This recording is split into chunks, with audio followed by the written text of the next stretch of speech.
would you please tell me about your architecture? And after you understand and appreciate both Korea tradition and contemporary, how have you made created your own architecture in UK? Yes. So, no, thank you. It's a great question, and I really appreciate that you ask first about my Korean heritage and also about Korean beauty and Korean architecture, because when I talk about my architecture, also I always begin with the heritage and the story. Yeah. So I believe, and I've always believed, that companies don't make architecture, people make architecture. So architect Kang DaeHwa makes architecture, or in my team, architect Michał Wojtkiewicz, and he makes architecture, or other team member. Everybody who is designing, they need to understand themselves first, and their story and their roots, and then they can make something. Yeah. So whenever I talk about my architectural journey and my architectural work, I always begin actually with the picture of Bulguksa, the picture of Sakkatab. I also begin with picture of my childhood in Oregon, in America, because I was there on the Pacific Ocean every summer. I was in the mountains, Cascade Mountains, and nature was the most important thing for me when I was a child. That's what was surrounding me always. And maybe this is why I was very drawn to the Korean Confucian Academy or the temples when I went to Korea. But this is really, for me, the source of all of the inspiration. Comes from these two things that we have been talking about. Nature as the inspiration, and then observing, as you say. First, observe. So whenever we make something, begin by, not my first instinct is just to say, I want to put this here, but first really understand, draw it, listen to the environment, and analyze, but also not just intellectually analyze, but feel the spirit of the place, and then find something that can have maybe like a harmony in there. Yeah. So for me, this is maybe the starting point of my architecture. Of course, architecture also has technology. Architecture has a style, and then there's a contemporary moment. So the time of architecture is important. So I'm an architect in 21st century. So of course, then my architecture is not a traditional architecture, it's a 21st century architecture. And I did my training for 10 years. I directed designs with Zaha Hadid here in London before I made my office 10 years ago. So she had a teacher, she had a lot of influence on me as well. So this fascination with new technology, with beauty in architecture, I think really she watered my plant. She gave me a lot of inspiration. But finally, for me, it has to do with connection with nature and ultimately deeper question, maybe that we search for in Joonghyun, about our place in the world. Yeah. So what we talk about, wisdom. So beauty built with wisdom. This is what we say in my studio. And I like to think about architecture in time. So our buildings that we design now, is it something that somebody will appreciate in 50 years, in 100 years, in 150 years?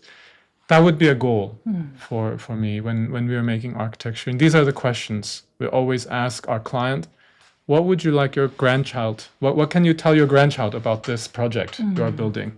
What will be special? And I ask the designers in the studio, what is the thing that we can bring to this project that you can be proud to your grandchild will still say, that is so cool. I can't believe you did that project. Yeah, it's really nice. Yeah. So that's something that really drives the philosophy of the studio. I like your words, beauty in wisdom. Yeah. And then I visited the OWO. Just I didn't know it is your design, but it is beautiful. A kind of glass and pavilion. And then immediately I feel it is like a lotus. Yeah. And the lotus in front, there is a kind of small water Yes. and like a vessel. Yeah. So my imagination is, wow, it is like a lotus blossom, like in the temple, and it is it's all my kind of imaginations, inspirations from very Korean aesthetics. Yes. But after I came back to my office and I searched, who is the architect? But I realized it is your design. Oh, Yeah, so tell me more about and just your idea and your aesthetics, your design for OWO. Yes, absolutely. So I have a picture here actually that I brought, which gives a good feeling for the project. So here you can see the pavilion you describe. It's made with glass and mirror stainless steel. Yeah. It's a material we use a lot. And then the large pool of water you described. And we also designed all the landscape in this space. So individual cobblestones. And it sits inside a very historical building, which used to be the Ministry of Defense building, Old War office. Yeah, it's, you go to the office to make war. You know? So that's what it was for. Yeah. And it was Ministry of Defense for 80 years, and then now finally it has become more open for international visitors. It's becoming a Raffles hotel, very nice hotel and residential. And so the design, they asked us, how can we create more life in this courtyard? Of course, because I'm Korean, maybe have some experience with courtyard. As you saw in Bulguksa, I studied many courtyards, Madang, Joonghyun. So this is something, of course, very close to my heart.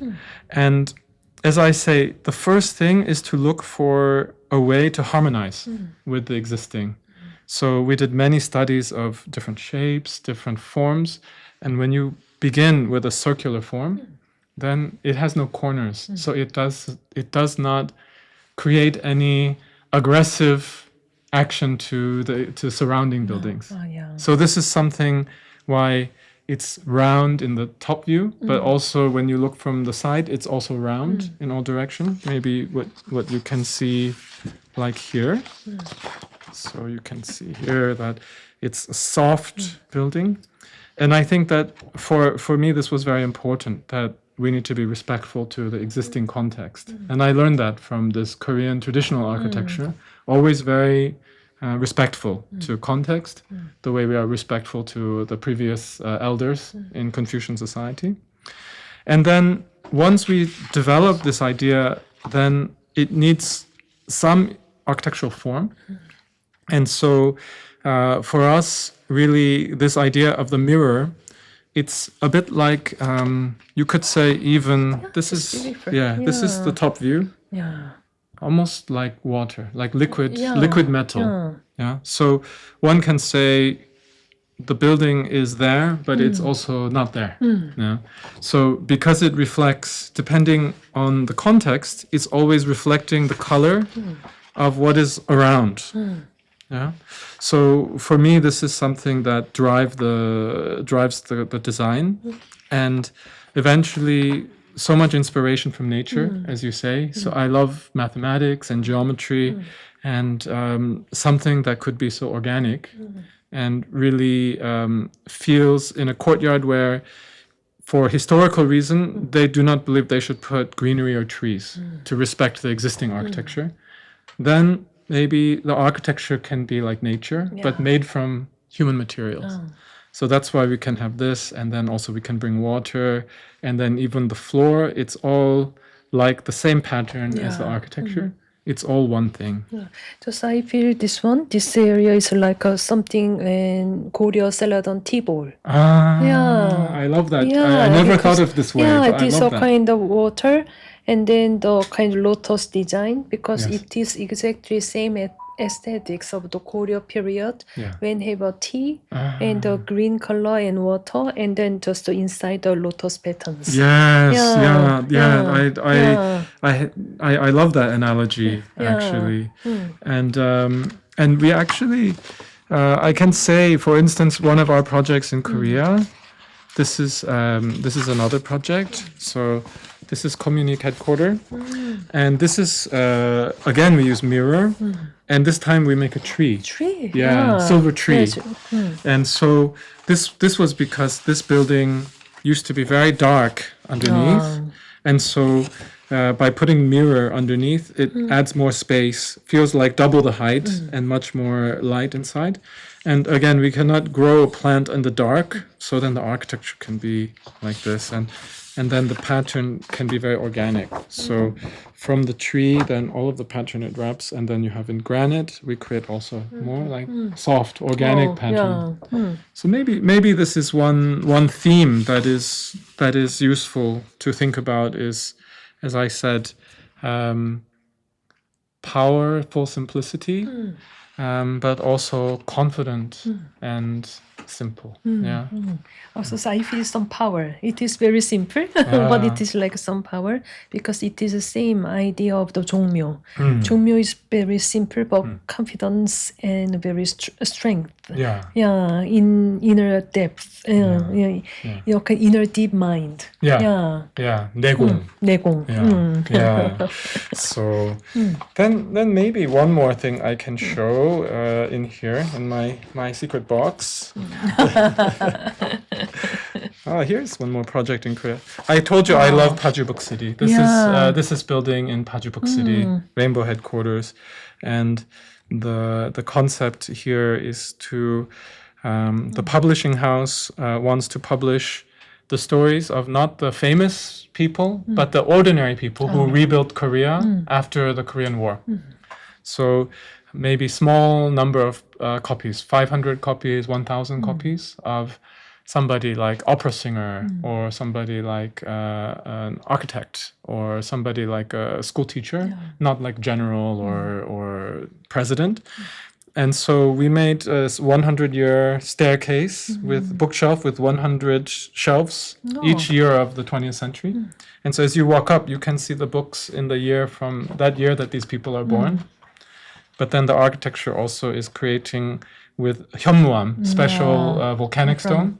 Feels like a kind of layer of history as well. So I think that architecture has this power to make us think about outside of our daily life. So what will be there maybe when I'm gone? Or someday, what will somebody in the next generation think? It's like a monument, a kind of some memories of monument, because all books has a kind of some, everybody is a kind of, all ordinary peoples are kind of writing and then preserved here. Because sometimes I think before the 19th century, very limited people can write and can read. And just only really the very small number of people can publish. But now everybody can buy a book and more people publish a book. So it is totally different in era after 20th century. So everybody has their own voice. But I love your idea, just to kind of have the wonderful, beautiful space for books. Everybody's voice are there. And just I imagine just in the evening, all a kind of writers and talking to each other. The books are talking to each other. Yes, it's a wonderful.